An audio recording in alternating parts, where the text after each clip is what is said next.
Hi, this is Mark News from Plant Talk Radio. Thanks for subscribing and listening to our podcast, Your Gardening Questions from Plant Talk Radio.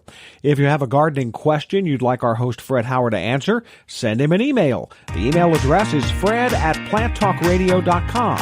Now for today's question.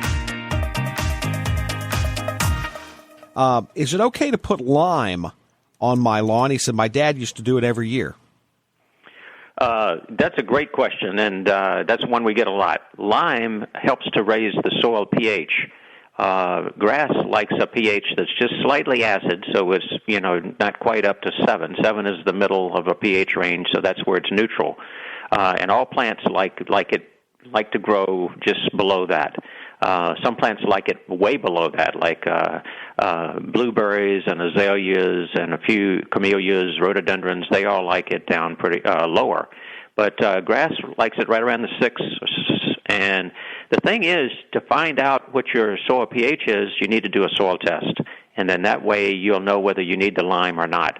A lot of the soils in Ohio do not actually need any lime. They have a soil pH that's ideal. I know that where we lived in central Ohio for all those years, when I would do a soil test, I never had to add any lime to my garden, but I did have to lower the pH for my blueberries. I would lower that by adding sulfur to the soil rather than lime, and that would help lower the pH.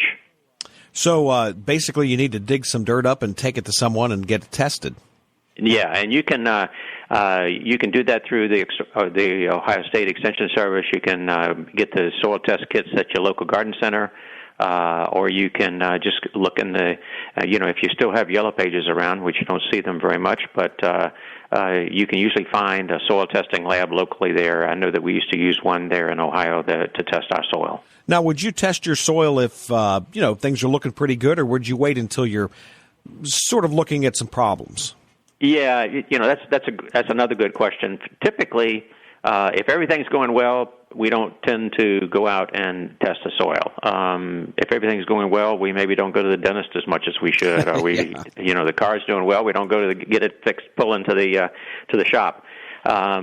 But if going to the dentist twice a year is a good thing to get your teeth cleaned, and it might not be a bad idea just to find out where your soil is, and you might find that your plants can do a little bit better if you bump up the nutrition or change the pH a little bit if it's needed.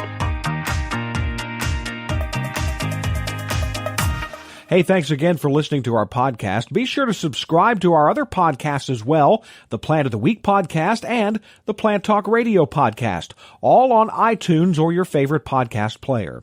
If you'd like to sponsor a daily podcast, contact us at fred@planttalkradio.com. To find out more about Fred Howard and Plant Talk Radio, visit our website, planttalkradio.com. Circle270media.com